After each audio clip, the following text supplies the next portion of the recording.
Welcome to the ALCS Annual Awards. It's wonderful to be with you all here tonight. We are celebrating creativity, literacy and storytelling.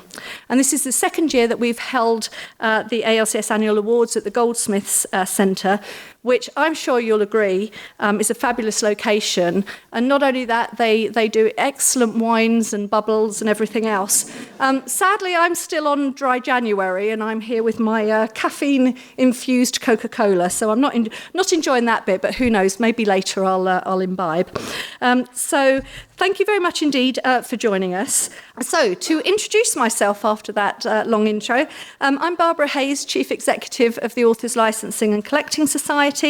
We're proud to host these awards that recognise the wider writing community. ALCS is an organisation for all writers. Our 120,000 members include novelists, poets, screenwriters, academics and journalists, and we are committed to ensuring they receive the money that they are owed for all uses of their works. As part of our commitment to improving conditions for writers, and as 2024 is likely to be an election year, yay, we've recently launched our manifesto for writers and creators across the UK's cultural sector. Our goal has always been to protect and promote authors' rights. And this is our call for any prospective government to better support the growth of the creative sector and fairly remunerate those creators who drive it forward. That seems to be always, in any lobbying that we do, that's the missing fact. Everybody wants to help writers, but nobody actually wants to pay for it. So in it, we call for better protection for creators' works from AI, and I suspect that we're all sat here wondering what on earth that's going to bring to the table. For a freelance commissioner to represent the needs of freelance writers directly to the government. A lot of freelancers fell in the middle of all the during the pandemic, all the schemes that the government had set up. So we want to make sure that we get your voice heard directly to government, and along with reform for the audiovisual sector as well. We have some copies of our manifesto available here tonight. I think there's some on the tables outside, so anybody interested, please do take a copy. It's also on our website, so do have a look and share it with your colleagues as well, so we can get as much support for these initiatives as possible. It's a key moment in the battle for writers' rights. So, back to tonight. We're excited to be announcing the winners of the ALCS Educational Writers Award, the Ruth Rendell Award, but also for the first time we will be presenting the VS Pritchett Short Story Prize for the Best Unpublished Short Story of the Year. We've been proud to support this Royal Society of Literature Prize for over a decade now, and it's wonderful to be presenting them in partnership with them tonight. All three awards speak greatly to our core values at ALCS. We are committed to supporting writers at all stages of their career, as well as promoting literacy and education. These awards do this in such valuable ways, and we're delighted to work closely with our partners on them, the Society of Authors, the National Literacy Trust, and the Royal Society of Literature. I'd now like to hand over to our host for the evening, Children's Laureate Joseph Coelho, who is an award-winning poet, playwright and children's author. If I've got any of that wrong, I'm going to blame somebody else that wrote this.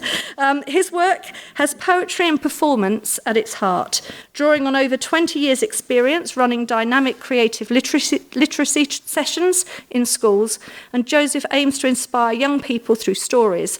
So who better to be our host for tonight? So please join me in welcoming Joseph to the stage. All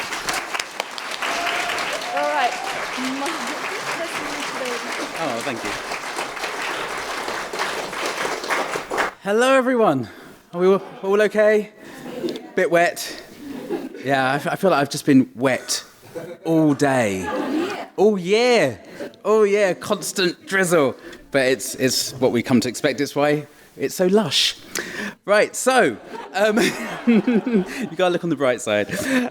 So, to introduce myself, I am Joseph Coelho, writer and poet and the current Waterstones Children's Laureate, and it is such a complete joy to be here tonight, because I sort of cut my teeth in writing through education, through doing writing workshops in schools, working with amazing teachers and educational writers. And something magical happens when those elements come together, when books and literacy and education all meet, you see a little spark. I was very lucky to get started, long before I was published, to get started in writing, when there was a little initiative known as Creative Partnerships. Some of you may remember, if you cast your minds back, there was money to send artists into schools, and we would do projects for 30 weeks at a time. And the brief would be play, or just get kids engaged with literacy outside during winter. And the tears. No, it was lovely. So I was very lucky to be starting out at that point and had a 7-year period of just playing in schools alongside teachers.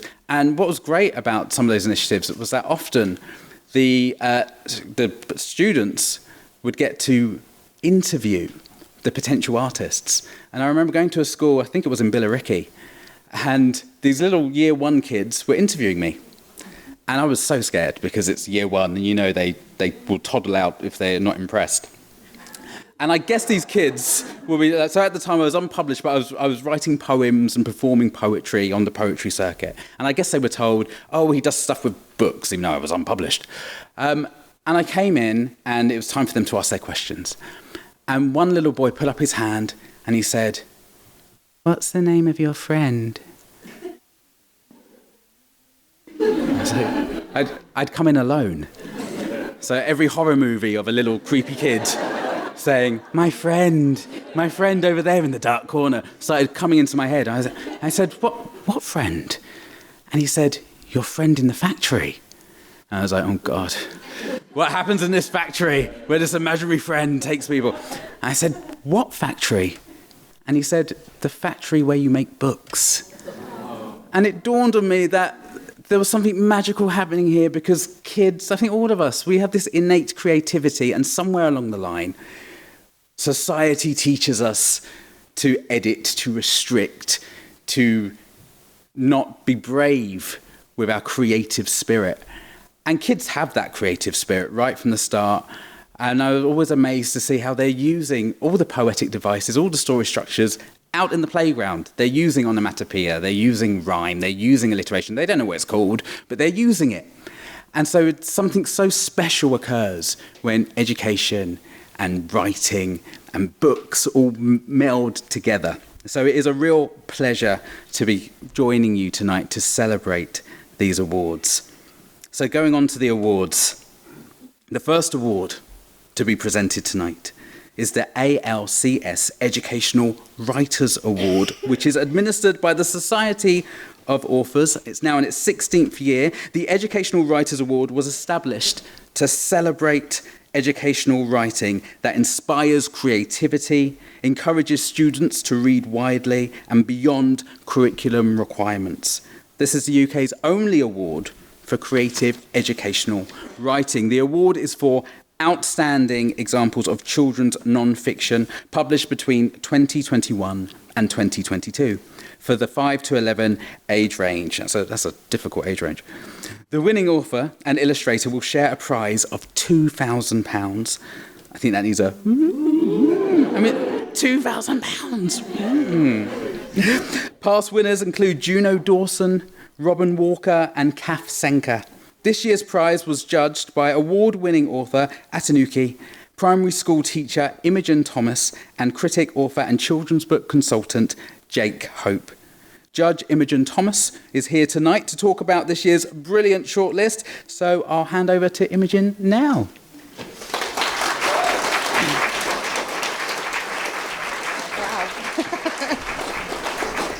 Wow, there's so many people here. It's an absolute honour to be here tonight and to have been asked to judge this award.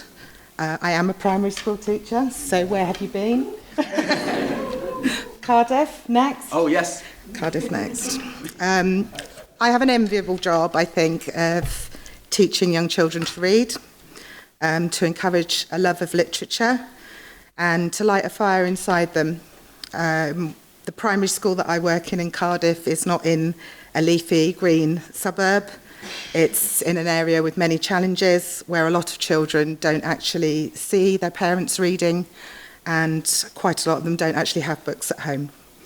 So coming into school is their opportunity to engage with literature, and I feel that I'm blessed to have the job of being able to do that. To judge this competition with Atanuki and Jake has been an absolute joy. Our conversations, meeting on Teams, went on for quite a long time, and it was so lovely to have the opportunity to read such a wide variety of books on such a wide variety of topics. We considered really carefully which books made it onto the shortlist.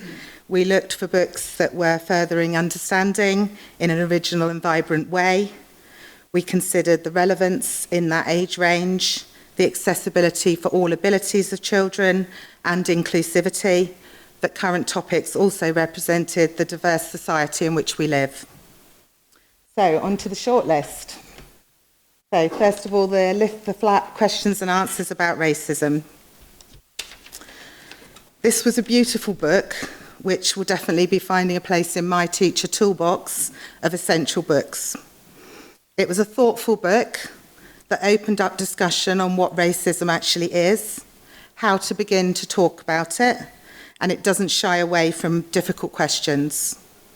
We felt that the information it contained was easily accessible to a wide variety of ages and abilities, and the illustrations were beautiful. It represented the diverse society in which we live and was a current topic that we felt furthered understanding in a vibrant way. You Are 25% Banana. What a title. This was a picture book that appealed from the outset due to its quirky title, obviously, very vibrant illustration and somewhat ingenious subject matter. It was a beginner's guide to genetics. It simplified facts around how we are related to all living things around us, and the humour was an added bonus. We felt this book was definitely one that children would pick up in a library or in a classroom and connect to immediately. If the world were 100 people, at first look, we thought this was a very simple little picture book with information and illustrations that were wonderful. A wide variety of different facts about the world we live in. But when we considered it in more detail, we thought that its simplicity was actually the genius behind this book. It made it current, it was accessible, it was original, and it was vibrant. We felt this book would also be appreciated right across the age range and was a wonderful way to either begin or further understanding on global citizenship. We also thought it would open up debate, especially with older children, and encourage critical thinking skills. The Art of Protest. This book, we thought, particularly celebrated the diversity of protest art, had fabulous illustrations and clear information on a wide variety of different forms. It looked in detail at some of the most memorable artwork from across the world, and exemplified how important art actually has been and is as a form of communication. It was accessible, we felt, to the upper age range, and we thought it would appeal to a wide variety of children on many different levels. This was a book that we did feel really fulfilled the brief of furthering understanding in an original way. And finally, See Inside, Why Plastic is a Problem. Unless we've actually been living in a cave, I think we're all aware of the problem that plastic has become for our planet. This was a lovely little board book with stunning illustrations, easy to understand information on how plastic is made, plenty of flaps to lift, which I can tell you children love, and deals with the very real problem of environmental damage in an original and vibrant way. We thought this book was also accessible across the age range and very current, highlighting plastic pollution and encouraging action to be part of the solution. So, can I hand back to you? Thank you, Imogen. Thank you.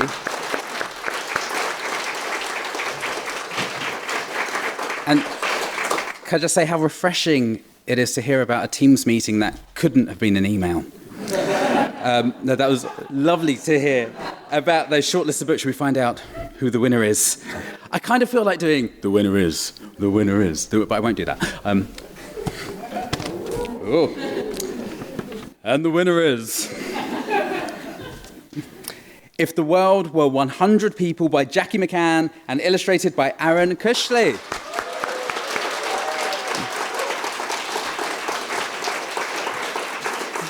The judges praise this book for taking an immensely huge and very adult subject and turning it into an easy-to-read, original and accessible picture book. Sadly, Aaron couldn't be here tonight, but we do have a short video message to play from him now. Hi everyone, I'm so sorry I can't be there tonight, but I just want to say a big massive thank you to everyone who chose If the World Were 100 People to be the winner of this fantastic award. I'm so grateful that people are still liking the book and it's just still touching people across the world. And I want to say a big massive thank you to everyone at Redshed. Thank you to Faith for allowing me just complete freedom to do whatever I wanted with the book. Thank you to Jackie for writing it. Big massive thank you for Jackie for writing it. And just it's an incredible achievement, and I'm just so grateful to everyone that sees the potential in this book, and just thank you.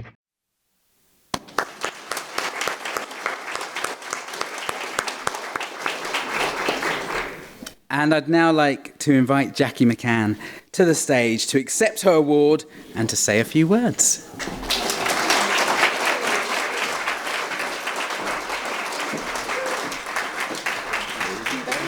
Congratulations. Lovely, thank you. Wow, thank you. That's what an honour. First of all, I have to thank the judges and the ALCS and the Society of Authors for all the amazing work that they do on behalf of authors. We need it, and thank you for funding the prize. It's an honour to be here. Thank you to Aaron, who's a brilliant illustrator and was amazing to work with, and that was just such a cute message. I'm really sorry he's not here today. Thank you to our publisher, Farshore, Redshed Farshore, and in particular to Emma Dodd and to Faith Booker, who did such a lot of hard work and were instrumental in shaping this book and helping make it as simple as it now appears to be. It wasn't simple, but it was a lot of hard work getting it there. It's a great time to be writing and illustrating children's non-fiction, I think. It's a really vibrant and creative area within children's publishing. Gone are the days when non-fiction had to be national curriculum compatible and subject specific. The field has exploded, and today's writers can appeal to a child's sense of wonder about almost anything. We can be niche, we can be nerdy, we can be specific, as all the excellent books on this shortlist demonstrate. As non-fiction and educational writers, I think our aims are broadly similar. We want to feed children's curiosity, we want to spark debate, and we want to encourage creative thinking. And we want to give children some of the tools that they need to develop their own passions. To my own children, Joseph and Olivia, and to my parents, Pat and Seamus, who are all here tonight, I'm so glad you could make it. Thank you so much for this. It's really an honour.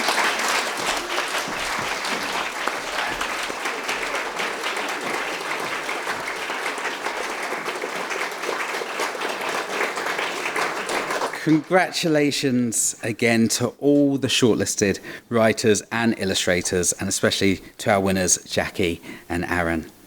Okay, now we're on to the Ruth Rendell Award for Services to Literacy.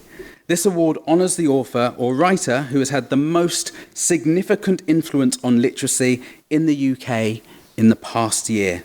The award was launched by the National Literacy Trust and ALCS in 2016 in memory of best-selling author Ruth Rendell, who was a passionate advocate for education and its power to change lives. Last year, the award had joint winners Dapo Adiola and Nigel Lungenmus-Ward. Other winners have included Celia Knapp, Carl Nova and Cressida Cow. I'm now going to hand over to the Chief Executive of the National Literacy Trust, Jonathan Douglas, to tell us about this year's shortlist and to present this award.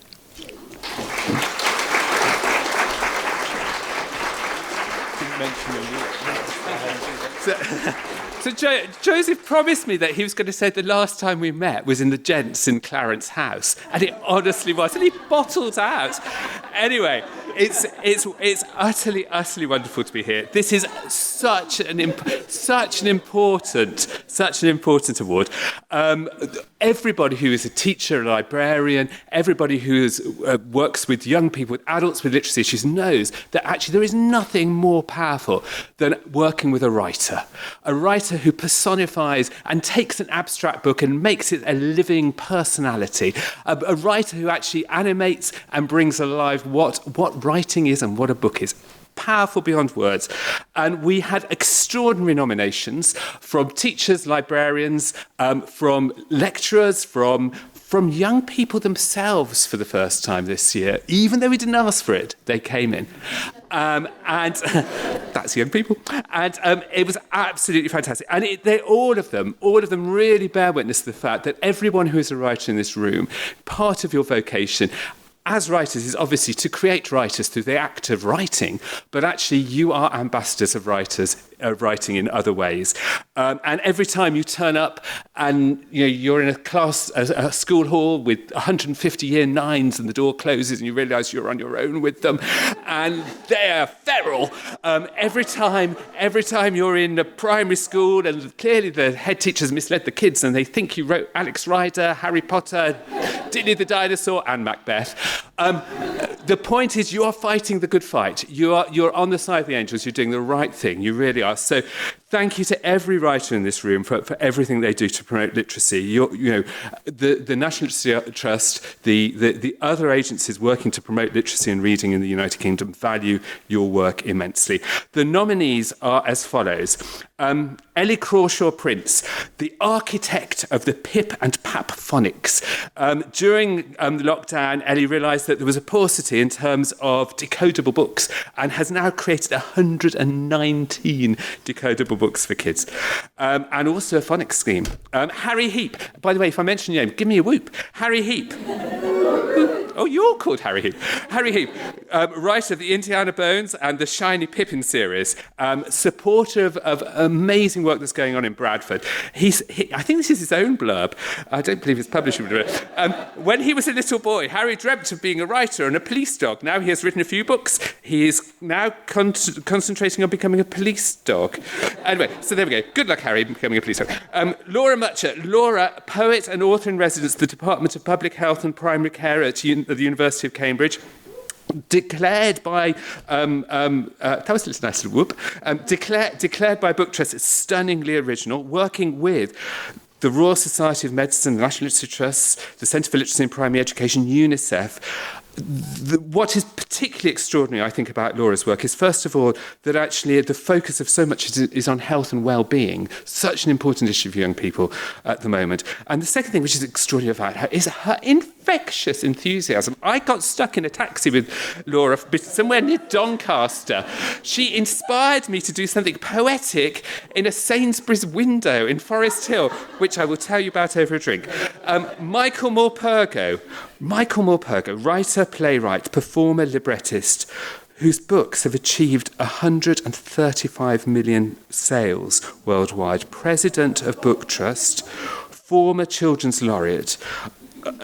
Michael's championing of literacy and of reading has awoken a generation to reading in an extraordinary way.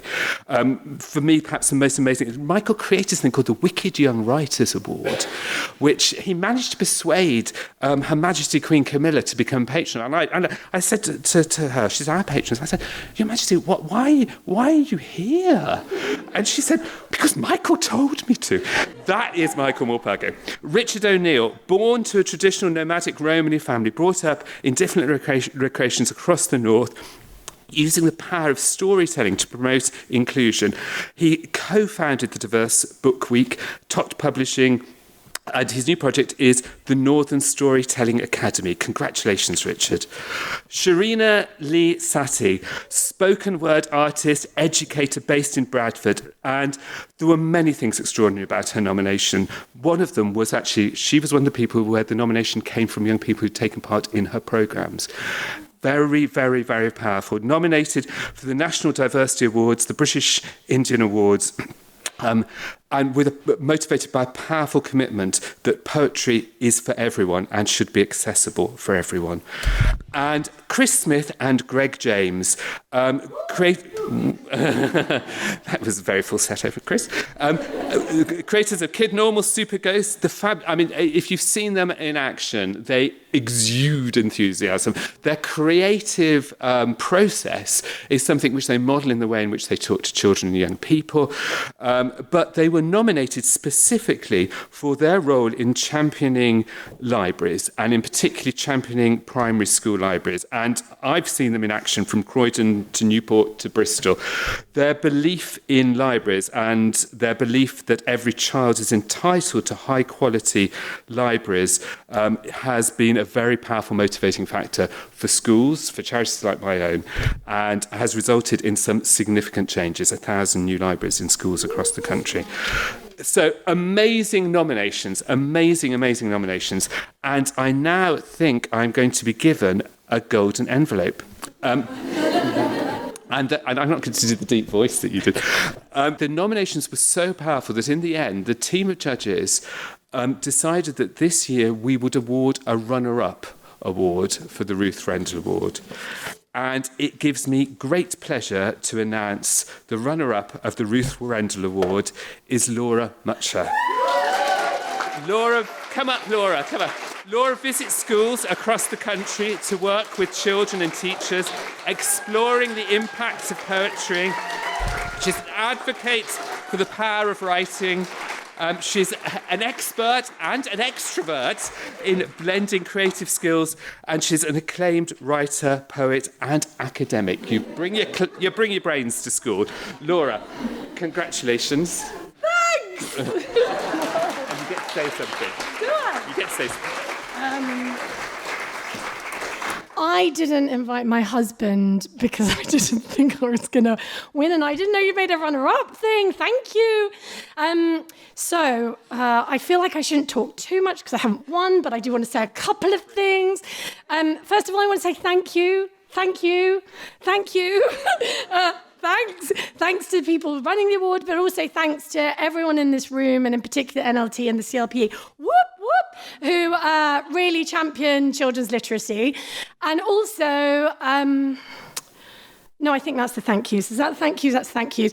I just want to say that I think it's like literally horrific that we are one of the wealthiest countries in the world, and that 27% of kids, when they finish primary school, cannot read well. And it's pain. I find it painful. It really makes me upset. And I don't think, obviously reading and writing are really important when you go to the dentist, which I did recently lots of times, and they give you loads of paper, two-sided pages with questions that you have to tick just to get your teeth done.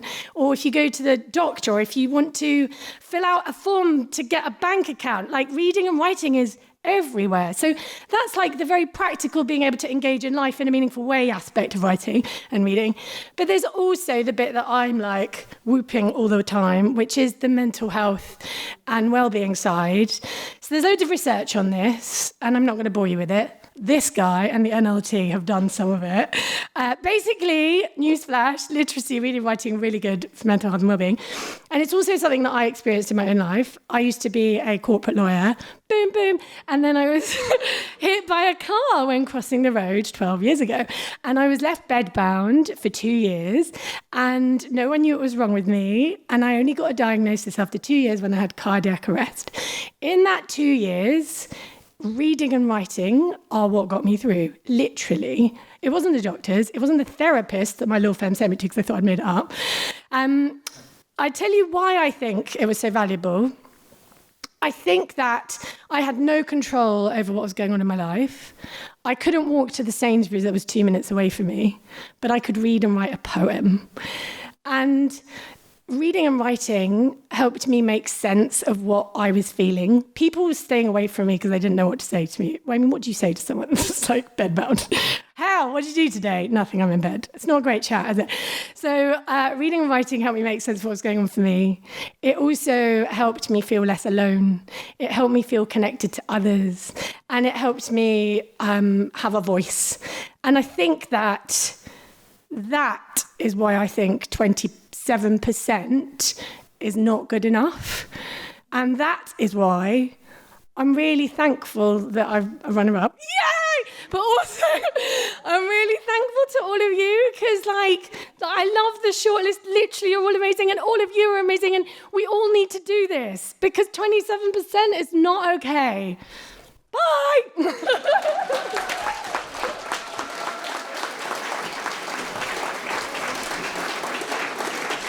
Congratulations, Laura. You can imagine what that taxi ride was like now, can't you? Yeah. Okay, so this year, the Ruth Rendell Award goes to...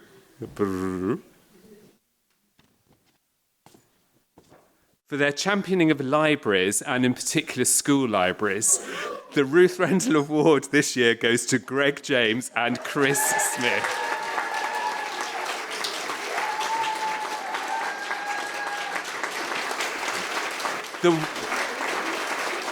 The judges are as passionate about libraries as Chris and Greg, and they recognise in Chris and Greg the fact that we have advocates for something which sits at the heart of democracy, of literacy, and of social fairness. Chris and Greg, congratulations. Thank you. One each. Thank you. Thank you. Wow. Goodness. Thank you very much. I feel like there's been like a moonlight moment at the Oscars. We should accept this quickly and leave. Or milk it for all it's worth. Or milk it for all it's worth. This is, just to let you know, there hasn't been a fire yet. If there is a fire, those are the doors, okay? And there are no drills this evening, just to be absolutely clear. I've been panicking about the fire ever since you mentioned the fire, but I can't stop thinking about fires.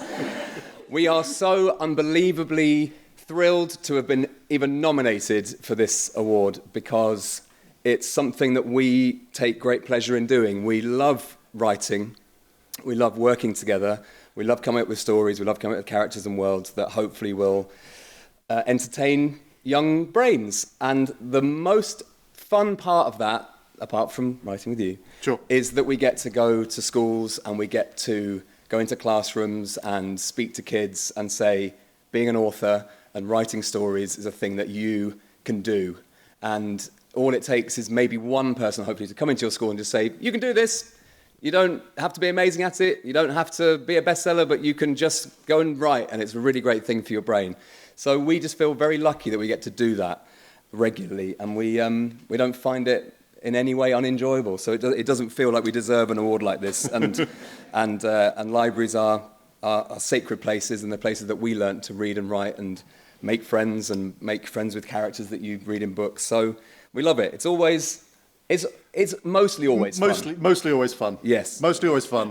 The school events are mostly always fun. Yes. Chris, would you like to... Yes, I'll pick up from that.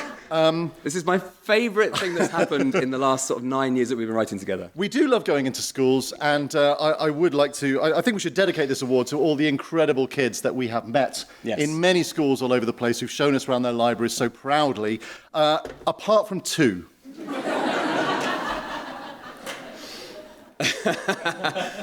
Firstly, the child in Denver, Colorado. Yep. Remember this? Our last event in America. Long trip. Long trip. Long distance. There for a short time. Yep. Therefore, very tired. Very tired. Yeah. Very jet-lagged. When, as part of our events, we asked kids to come up with the name of an animal, which we'll use in our story. And I presented the mic to this kid on the floor and went, name an animal. And he replied, without taking a beat, your mom.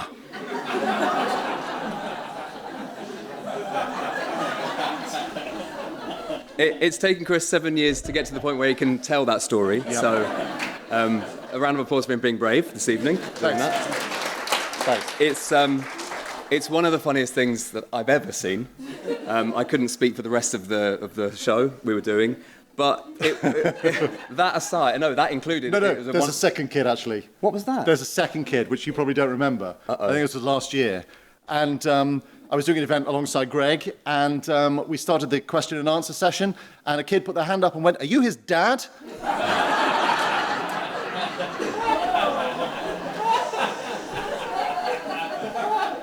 I had forgotten that.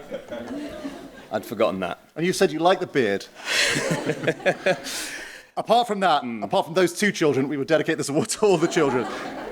Thank you very much, as always, to the wonderful Stephanie Thwaites, who is the wind beneath our wings. Thank you to you, dear Greg. Thank you to you. Thank you to our families and friends, some of whom are here.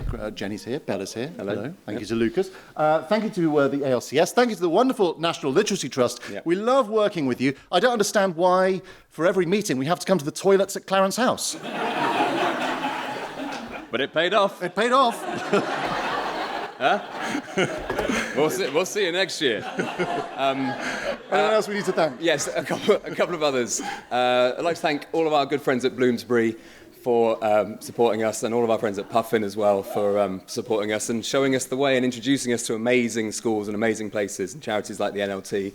And I do believe that is it. Well, but just to say also that. Well, were you going to say one other thing? I was going to say one more thing. Please. But it was kind of a big finish, so, you know. Normally at this point we would do a reading to the kids. I feel I really want to do a reading and do the voices, but we won't. We'll resist Look that. at them, they want to get back to the bar. Yeah, that's true. Yeah. I thought. Well, actually, I think it was the ALCS Award at one point. Hey. Guys. Bit of both.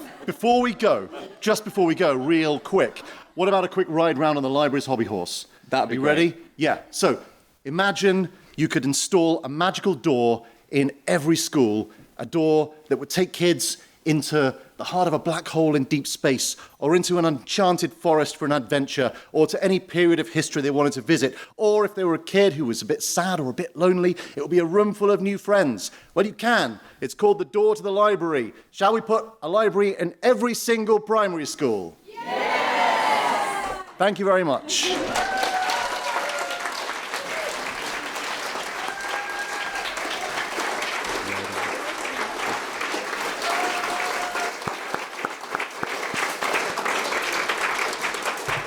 Congratulations to winners Greg and Chris, as well as to Laura and everyone who was shortlisted for their commitment to literacy and furthering children's education. And thank you to Jonathan Douglas for presenting the award and mentioning the toilet. I'm delighted now to move on to a first for the ALCS Annual Awards, the presentation of the Royal Society of Literature's V.S. Pritchett Prize. ALCS has supported the prize for over a decade and is very happy now to be welcoming to its annual awards celebration. The Royal Society of Literature, or RSL, is the UK's charity for the advancement of literature. The V.S. Pritchett Short Story Prize was founded by the RSL in 1999 to commemorate the centenary of the author, widely regarded as one of the finest English short story writers of the 20th century.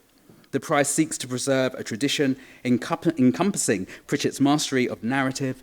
Stories are judged anonymously by a panel of writers. Previous winners have included Callie-Anne Bradley, Leor O'Hayan, and Emily Ruth Ford. We're delighted that some of V.S. Pritchett's family members are joining us tonight for the announcement of the winner, who will receive £1,000 and have their entry published in Prospect Magazine online and in the RSL's annual magazine. This year's judges are Julia Armfield, Fred Diagua, and Juliet Jakes. And to present this evening's winner with their prize, I'm welcoming writer Juliet Jakes to the stage.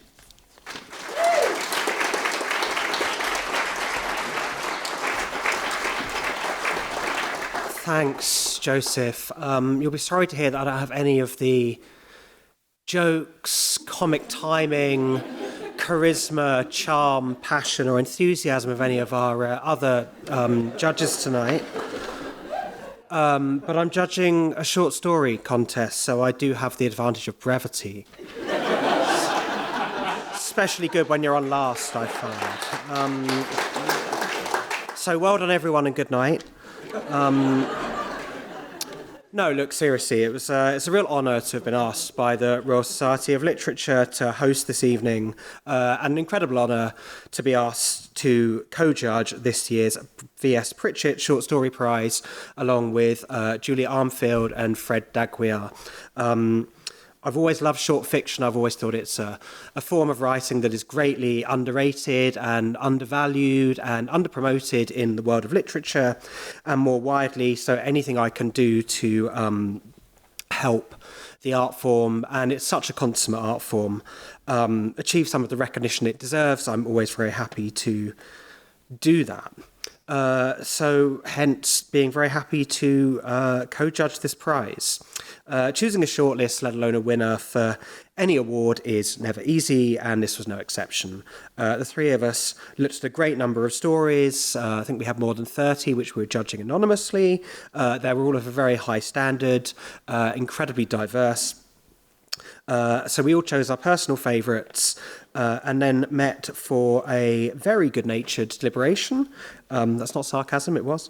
Very nice and good-natured deliberation between the three of us, hadn't met before, to get them down to a shortlist of 7 that we really felt reflected the impressive diversity of style and subject matter of the works that we received, which made me certainly feel much more confident about the state of short fiction in the United Kingdom and the Commonwealth today. So the shortlisted works are behind me. They were Twio Man by Michael Byrne. I don't have statements on all the stories, so maybe we could just give them all a round of applause.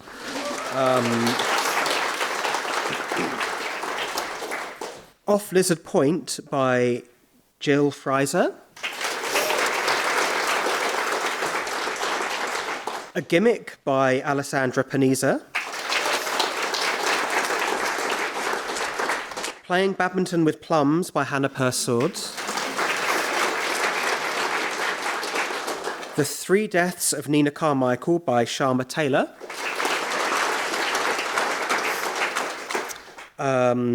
Voyagers by Tom Fowler. And Wolanam by Andrew Wilson.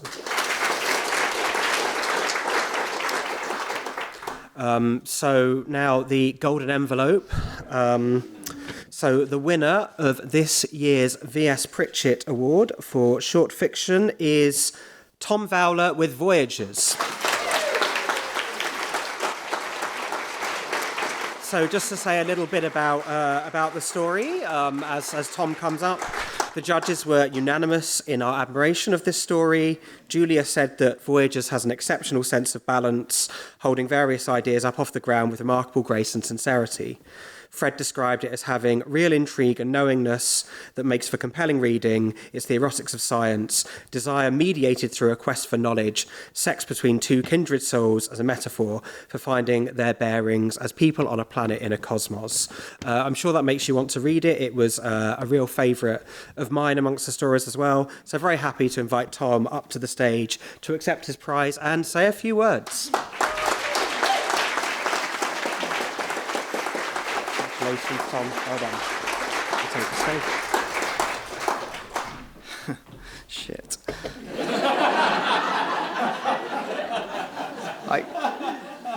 I always come second, or yeah, not just in these sorts of things, but in life in general. And for my early boxing career, that was terrible. Yeah, thank you to the judges especially. I'm a huge fan of Julia's work. I teach a lot of her short stories at university, and my students are sick of me. Well, they're not sick of me, but I just keep saying, look at that sentence, for God's sake. Give me something resembling that. Yeah. And when I heard, even that Julia was going to be reading this story when I made the long list, that was probably prize enough. Yeah, thank you to, I guess a big heartfelt thank you to my dearest friend James, who's come up with me tonight. And actually, I was blown away by Laura's acceptance speech. I'm still barely recovering from that, because I started writing as well when I was sick and kind of bedbound 20-something years ago. So it really resonated with me. And but at the same sort of time, my best friend James kind of really, he had a real influence on my writing career. He probably never really knows that. I've never really told him that, but he maybe lit some of those very first few sparks. And thank you to other Laura, who's been just really supportive in kind of arranging today and tonight and coming up. My legs are like jelly, so I should probably go and sit down. I'm going to, most of this prize will be I'm going to donate it to MAP, which is Medical Aid for Palestinians.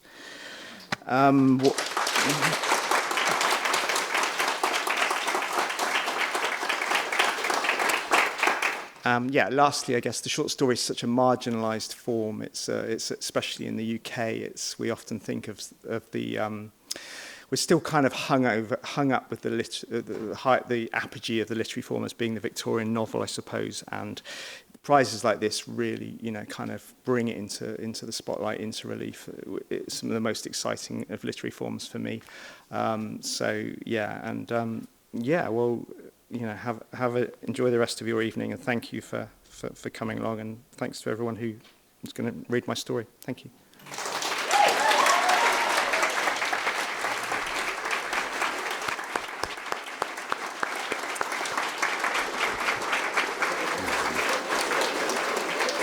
Wowee. What an evening.